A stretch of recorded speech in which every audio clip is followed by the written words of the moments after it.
Happy anniversary. Thank you very much. আজকে যদিও anniversary, বাপি যাচ্ছে দোকানে, দুদিন ছুটি ছিল, আজকে বাপি দোকানে যাচ্ছে আর মা আর আমরা যাচ্ছি পুজো দিতে। हेलो ब्रदर, क्या हालचाल। आज 4th of February মার বাপির অ্যানিভার্সারি, ম্যারেজ অ্যানিভার্সারি ওদের। But at the same time আজকে বাড়িতে ষষ্ঠী, মানে মা কোনো ননভেজ খাবার খেতে পারবে না। And being a foodie family, আমাদের জন্য celebration is incomplete without food. But যেহেতু ষষ্ঠী, মা আজকে খালি গোটা সেদ্ধ, টক দই এইসব ভুলভাল খাবে। গোটা সেদ্ধ খেতে ভালো লাগে, বাট এইরকম একটা সেলিব্রেশনের দিনে কার খেতে ভালো লাগে, তাই না? ওই জন্য আমরা ডিসাইড করলাম যে কিভাবে সেলিব্রেট করা যায়। আর মা নিজেই বললো যে জগদ্ধাত্রীর মন্দিরে পুজো দিতে চায় আজকে। এটাও একটা ভালো ওয়ে অফ সেলিব্রেশন হতে পারে। মায়ের খুব ইচ্ছাও ছিল, অনেক ধরে মা বলছিল, ইনফ্যাক্ট আমাদেরও ইচ্ছা হচ্ছিল যাওয়ার জন্য।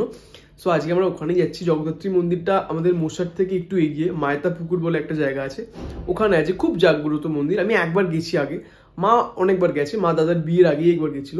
রাত্রিবেলা দেখি যদি একটা কেকের ব্যবস্থা করতে পারি, এগলেস যদি কিছু পাই বা যদি তৈরি করতে পারি, লেটস সি, ওটা এখনো ডিসাইড করিনি।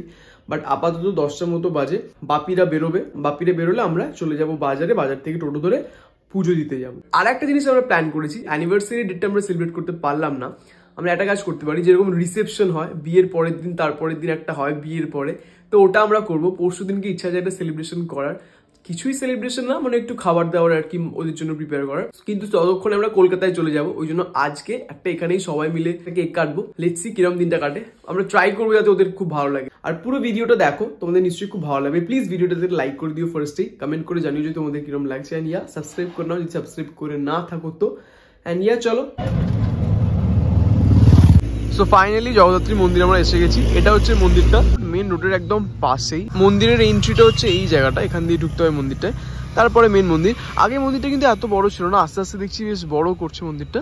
এই যে রোডটা, এই রোডটা দিয়ে 26 বাস তো আছেই। এছাড়া মশার থেকে আমরা এলাম টোটো করে, 25 টাকা করে ভাড়া নিল, আর রিজার্ভ করেই এলাম। ডিরেক্ট টোটো আইয়া অব্দি আছে, কিন্তু যেহেতু একটুখানি আইয়া থেকে মায়েদা পুকুর অব্দি ওরা এক্সটেন্ড করলো, দ্যাটস ওয়াই 25 টাকা করে ভাড়া নিল। আমাদের সাথে আরো লোকজন ছিল, ওরাও এসেছিল। আসার সময় ঠাকুরের জন্য ফুল কিনলাম, জবা ফুলের মালা ঠাকুরের খুব পছন্দ, দ্যাটস ওয়াই জবা ফুলের মালা কেনা হলো, লাল জবা। তার সাথে এমনি নর্মাল ফল মিষ্টি দিয়ে যে পুজো দেওয়া হবে।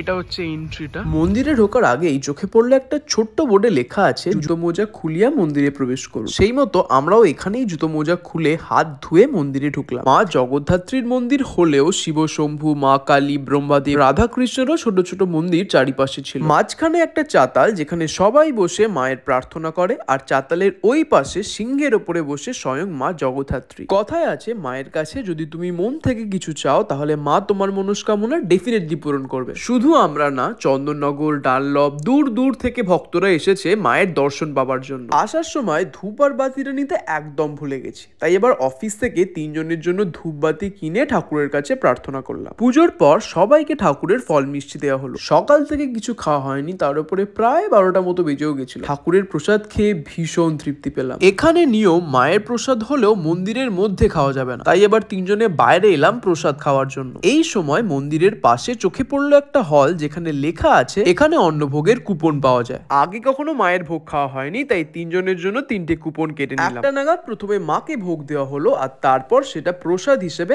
আমাদের খাবার পালা। প্রথমে ভেবেছিলাম এই হলটাতেই খাওয়া দাওয়া হবে, তারপর একজন বলল দোতলায় যাওয়ার জন্য। টিকিট দেখিয়ে একে একে ওপরে উঠলাম। বিশাল বড় লাল মেজের দুদিকে চাদর পাতা হয়েছে, একদিকে ছেলেরা বসবে আর অন্যদিকে মেয়েরা, আর বয়স্কদের জন্য রয়েছে টেবিল চেয়ারে বসার ব্যবস্থা। বসা মাত্রই প্রথমে একটা কাকু সবাইকে থালা দিয়ে গেল, এরপর একে একে এলো গরম ধোয়া ওটা ভাত আর ডাল। এত গরম ছিল যে আমাকে ফু দিয়ে খেতে হচ্ছিল। সাথে ছিল ফুলকপি আলু দিয়ে একটা তরকারি। ঠাকুরের ভোগ সিম্পল হলেও খেতে সবসময় ভালো লাগে। তাছাড়া আমার মনে হয় ঠাকুরের ভোগ খাওয়াটাও লাকের ব্যাপার, অনেকে চেয়েও পায় না, সেই দিক থেকে আমরা কিন্তু ভীষণ লাকি। সব শেষে ছিল পায়েস। খাবারগুলো এত গরম, কিন্তু ভীষণ অবাক হলাম দেখে বাকিরা কিন্তু এর মধ্যেই খাওয়া শেষ করে ফেলেছে। আমি আমার মতো ধীরে সুস্থে খেয়ে থালা নিয়ে নিচে নামলাম, আর জানতে পারলাম এই মন্দিরের নিয়ম অনুযায়ী নিজের এঁটো থালা নিজেকেই মাজতে হয়। এটা বেশ ভালো, খাও দাও, নিজের থালা মেজে বাড়ি যাও। তবে যাওয়ার আগে মাকে আরেকবার প্রণাম করে নিলাম। আমাদের তো ভীষণ ভালো লাগলো। আমি তোমাদেরকেও বলবো, কোনো ছুটির দিন দেখে মায়তা পুকুরের এই জগদ্ধাত্রী মন্দিরে অবশ্যই একবার ঘুরে এসো। তো পুজো দিয়ে আমরা তো অনেকক্ষণ আগেই ব্যাক করে গেছি বাড়িতে। এখন সন্ধ্যেবেলা 9টা নাগাদ বাপিরা আসবে। জেনারেলি 9:30 বাজে, আজকে আধ ঘন্টা আগে আসছে যেহেতু অ্যানিভার্সারি, আর আমরা অনেক জোরাজোরি করেছি, তাই জন্য আসার সময় একটা মিয়ামোর থেকে কেক নিয়ে এসেছি, এগলেস কেক, যাতে দুজনে খেতে পারে। না হলে ভেবেছিলাম বেক করবো, বাট তারপরে এগলেস কেক পেয়ে গেলাম বলে ওটা নিয়ে নিলাম, আর কেন ফালতু ফালতু কাটবো। তো ওরা আসুক, কেক কাটবো। আর রাত্রিরের আজকে মেনু কি বলতো আমাদের? দিদা গোটা সেদ্ধ পাঠিয়ে দিয়েছে। সো রাত্রিরে আমরা আজকে গোটা সেদ্ধ মুড়ি খাবো। এটা হচ্ছে আমাদের ফার্স্ট টাইম এরকম হচ্ছে যে বাড়িতে কোনো একটা কাজ, নাম্মা যে বছর মারা গেছিল সে বছরও কিছু হয়নি, তখন আমাদের অসুখ চলছিল। আর এই বছরটাও তাই, অ্যানিভার্সারি স্পেশাল মেনু গোটা সেদ্ধ অ্যান্ড মুড়ি। সো ইয়া, ফাইনালি বাপি বাড়ি এসছে আজকে একটু তাড়াতাড়ি, 9টার সময়, নাহলে এর থেকেও দেখতে আছে। একটা গোলাপ নিয়ে এসছে মায়ের জন্য, আর কিছু তো নিয়ে আসছে নি, এটা জাস্ট সিম্পল গোলাপ। মা একটা নতুন শাড়ি পরেছে, আর বাপি কে মা একটা কিছু দিচ্ছে, গেঞ্জি দিয়েছি। এটা কি নতুন? সত্যি সত্যি? হ্যাঁ, থ্যাংক ইউ ভেরি মাচ। এ দেখো, রাম দিয়ে যাও, গোলাপ দিয়েছে আমাকে। Thank you very much. Cake কাটা হবে একটু আগে কেক কাটা। অরুণা দেখে নে। হ্যাঁ, গোলাপ ফুল দিয়েছে। হ্যাঁ, গোলাপ ফুল দিয়েছে। এইটা হচ্ছে কেকটা। থ্যাংক ইউ জানালো না তো। গোলাপ দিল তো গো, কিছু আনা উচিত ছিল অবশ্যই। So this is the cake. এটাই একমাত্র আমরা পেলাম এগলেস, এছাড়া ব্ল্যাক ফরেস্ট ছিল। 30 বছর তোমরা কমপ্লিট করলে, হাউস দ্য এক্সপিরিয়েন্স, মানে কি বলো একটুখানি বলো, 30 বছরের অভিজ্ঞতা। সেম ভালোবাসা। দুটো মানুষকে মানুষ করেছি। Happy anniversary. টিভি সব জানলা নেই মোটামুটি। আচ্ছা আমি এটা খাইয়ে দিচ্ছি।